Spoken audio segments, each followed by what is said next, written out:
మనం కొంచెం అందంగా కనిపిస్తున్నామన్నా. ఇప్పుడు మీరు అందంగా అంటున్నారే,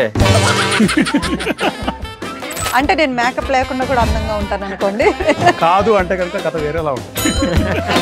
ప్రోగ్రామ్ కాన్సెప్ట్ ఏంటి అన్న దగ్గర నుంచి మేధో మదనం జరుగుతుంది. ఏమన్నారు? మేధో మదనం. యు మీన్ క్షీరసాగర మదనం లైక్? పిఎంసీలో ఎంప్లాయీస్ ఎంతో మంది ఉన్నారు, అంత అవసరమా? ఎందుకు పిఎంసీ నుంచి కొన్ని ప్రోగ్రామ్స్ చేయట్లేదు?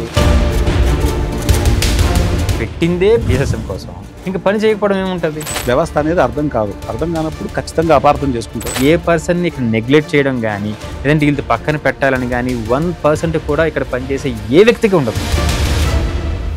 బెంచ్ కంపెనీలో జాబ్ చేస్తుంటే సార్ చెప్పాడని చెప్పేసి వచ్చేసరికి అటువంటి మూమెంట్లో ఉన్నాం మనం. ఎన్ని కాల్స్ వస్తాయో ఒక్క గ్రామటికల్ మిస్టేక్ వస్తాయి. మన వాళ్ళు మారుతారు, వాళ్ళు మారారు కదా. పిఎస్ఎస్ఎం పిఎంసీ అనేది సపరేట్. ఇక్కడ వర్క్ చేయడం అన్నది మీద సామలాగా ఉంటుంది. ఇది నిజంగా క్షీరసాగర మదనం.